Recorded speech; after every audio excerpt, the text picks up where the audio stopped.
Hello ළමයි කොහොමද ඔයාලට ඔයාලා හැමෝම හොඳින් කියලා මං හිතනවා. අද අපි කතා කරන්නේ ඔයාගේ ජීවිතයේ හැරවුම් ලක්ෂයක් ගැන. ඒ තමයි O level වලින් පස්සේ A level වලට විෂයන් තෝරා ගැනීම.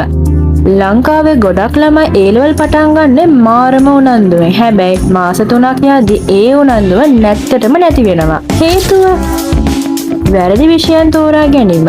ඉතින් අද වීඩියෝ එකෙන් ඔයා කරන වැරදි 5ක් සහ ඒ වැරදි ටිකෙන් බේරෙන්න කොහොමද කියලා විද්‍යාත්මකව පැහැදිලි කිරීමක් කරනවා. ඔයාගේ හොඳම යාළුවා බයෝ කරන නිසා ඔයාත් බයෝ කරනවා නම් මතක තියාගන්න විභාග ශාලාවේදී ඔයාට එයාගෙන් උදව්වක් ලැබෙන්නේ නැහැ. ඔයාට දක්ෂතාවයේ තියෙන චිත්‍ර අඳින්න හෝ ව්‍යාපාර වලට නම් ඔයා යන්න ඕනේ ඒ පැත්තට මිසක් යාළුවා යන පැත්තට නෙවෙයි. O level විද්‍යාවට එකක් තිබුණ ඵලයට බයෝ කරන්න පුළුවන් කියලා හිතන්න එපා. A level සිලබස් එක O level වගේ 10 ගුණයක් විතර වැඩි. ඒ නිසා ඔයාට ඒ විෂයට තියෙන ආසාව සහ කැපවීම ගැන දෙපාරක් හිතන්න. සමහර ළමයි විෂයන් 3ක් තෝරගන්නවා. හැබැයි ඒව ගැන කැම්පස් එකේ ඩිග්‍රී එකකට යන්න බෑ. Incompletable subjects. උදාහරණයක් විදියට සමහර මැනේජ්මන්ට් ඩිග්‍රී වලට ඉකොනොමික්ස් අනිවාර්යයි. ඒ නිසා UGC handbook එක ගැන පොඩි අවබෝධයක් ගන්න.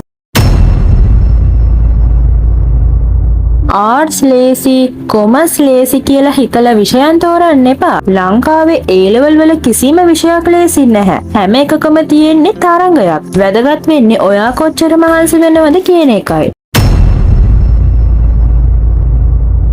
ගොඩාක් දක්ෂ ළමයි බයයි ටෙක් කරන්න. හැබැයි අද වෙද්දි ඉංජිනේරු පීඨවලට පවා ටෙක් වලින් යන්න පුළුවන්. ඒ අවස්ථාව ගැනත් හිතන්න.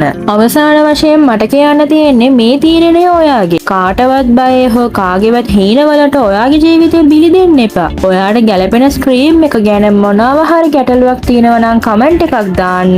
ඉදිරියට O level විභාගෙට පෙනී ඉන්න මගේ නංගිලා මල්ලිලාට මගේ හදවතින්ම ඇඩ්වාන්ස් සුබ පැතුම්. මේ වීඩියෝ එක ඔයාලට වැදගත් වුණොත් සෝෆියා සබ් channel එක subscribe කරන්න අමතක කරන්න එපා. රැඳිලා ඉන්න.